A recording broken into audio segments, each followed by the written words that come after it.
Well, good morning. Today we start a new mini-series called Facts and Figs. Facts and Figs.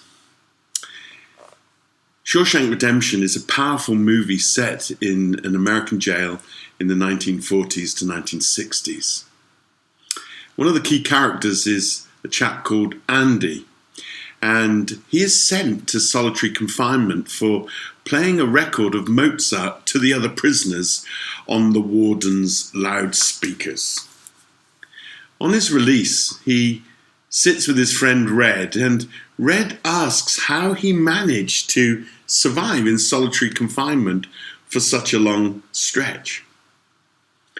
Andy says this: "There are places in the world that aren't made out of stone, and there's something inside that they can't get to, that they can't touch." Red says, "What on earth are you talking about?" And Andy says, "Hope." Red says, "Hope? Let me tell you something, my friend. Hope is a dangerous thing. Hope can drive a man insane. Hope can drive a man insane." French existentialist Albert Camus said, "Hope, as a rule, makes a fool." And that's true. I guess it all depends on the object and the foundation and basis for your hope. And we as Christians are people of hope. And our hope is not placed in our institution or our traditions or our track record. Our hope is based, certainly not in our own ability, our hope is based on the Lord. St. Augustine said, "We have a buttress for our hope." St. Paul says, "On him we have set our hope." I recently was involved in a research project by a couple of Dutch guys, and they sent me their questions, and it was a piece of research on whether or not the church has got a future, and looking at the aggressive statistical decline in the numbers of people attending church. And it was really quite depressing, pretty bleak.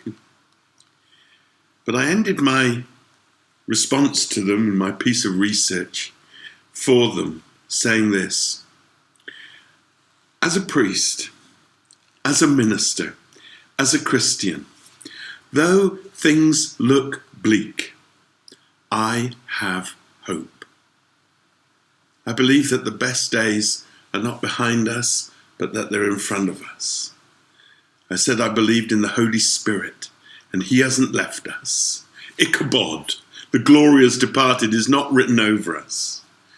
And I believe in Jesus, who promises that I will build my church, and the gates of hell will not prevail against it. And the Lord's going to build his church. And all the pressures and exigencies and the assaults of the world, the flesh, and the devil, they're not going to bring it down.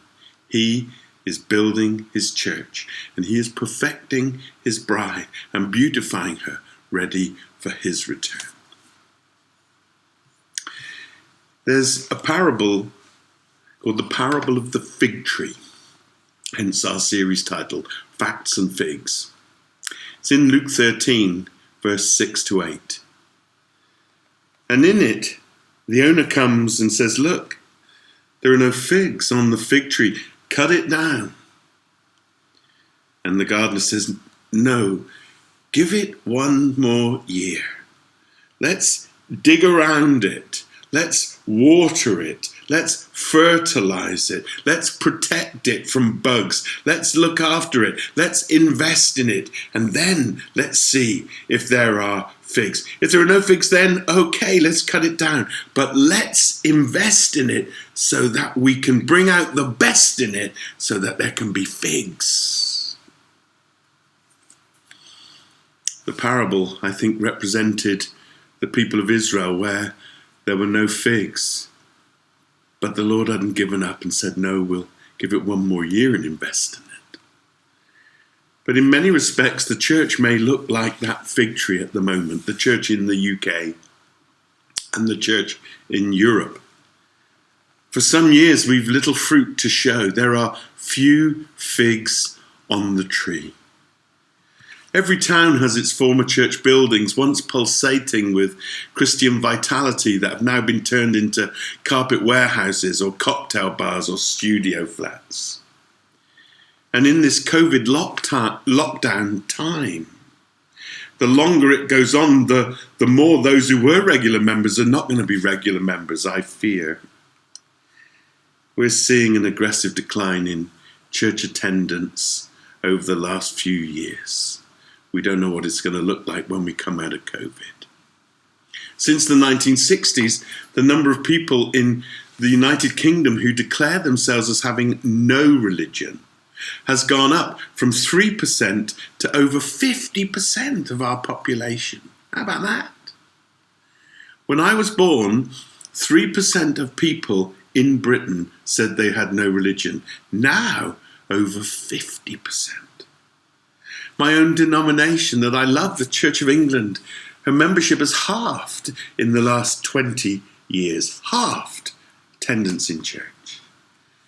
The Independent newspaper said the Church of England is staring at the abyss. One Suffragan bishop reported to me that they were in a discussion with some other senior staff, and they were told that the task was to manage decline.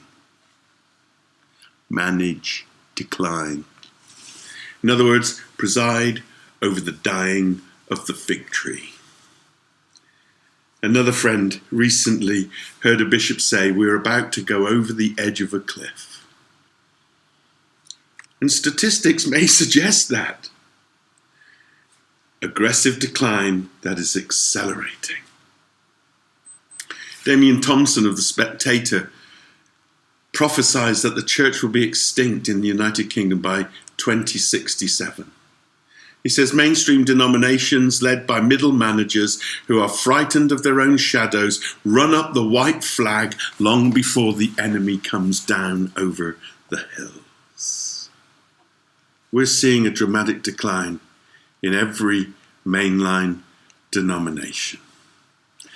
And the new and churches and the house churches, with one or two exceptions, they've declined drastically. In the 1980s, they were the great hope for renewal and revival in the nation, but it came to nothing. Most of the Restoration 1 and Restoration 2 churches, if you understand the categories, they're the early house churches, Harvest Time, Ichthus, Pioneer, Salt and Light. Most of them have dwindled. They're not what they were. They're not what they hoped to be. There are some great exceptions, the Vineyard Movement, City Gate, some of the African churches, and a couple of the HTB London church plants.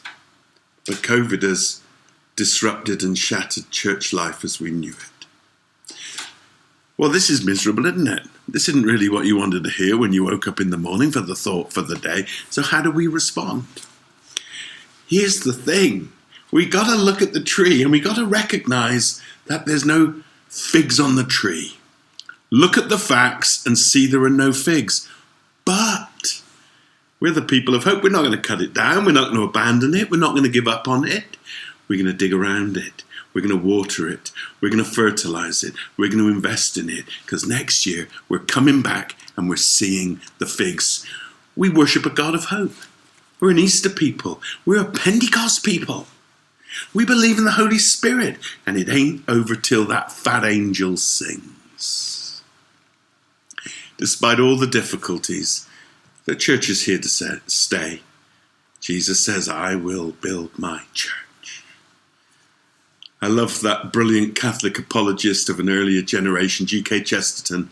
He wrote in that little book, The Everlasting Man. Do get it. You can get it online, free PDF. The Everlasting Man, he says, at least 5 times the faith has to all appearances gone to the dogs. But in each of these 5 cases, it was the dog that died. And he's right. The church has always suffered. storms and winds and afflictions, persecution from without, dilution from within, heresies and enemies. She's seen it all. She's still standing. What do you do when there are no figs on the tree? You don't cut the tree down. You dig around it and you fertilize it.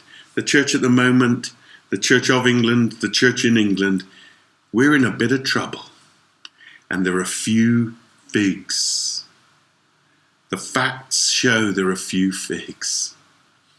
But there's always next year. Let's dig. Let's fertilize. Let's put a trench. Let's bring the tap water into the roots. Let's fertilize it. Let's feed it and invest in it and pray for it so that it can flourish. And over the next few sessions, thoughts for the day in the morning, I'm going to look at things that we can do to fertilize the tree so that she can produce the figs and that we can turn around those facts. Pastor, theologian, cultural commentator Mark Sayers, in his book Reappearing Church, says there are two ways that we can look at this. We can have despair, or we can see it as opportunity. Despair or opportunity. And he says this: there is reason to be wildly hopeful. Wildly hopeful. How about that on Monday morning? He says this because he has analysed history. And he sees that throughout history, whenever the church has been in real decline, that is when she's ready, if she responds rightly, to have a renewal that spills out into revival. All the great revivals happened when the church was on her back foot. So, no figs on the tree. Okay. Look out the window. All the leaves are off the trees. The wind's blown them all off. But we know that come next spring, there's going to be leaves on the tree. We look at the church, no figs. Next year, figs. Let's be hopeful.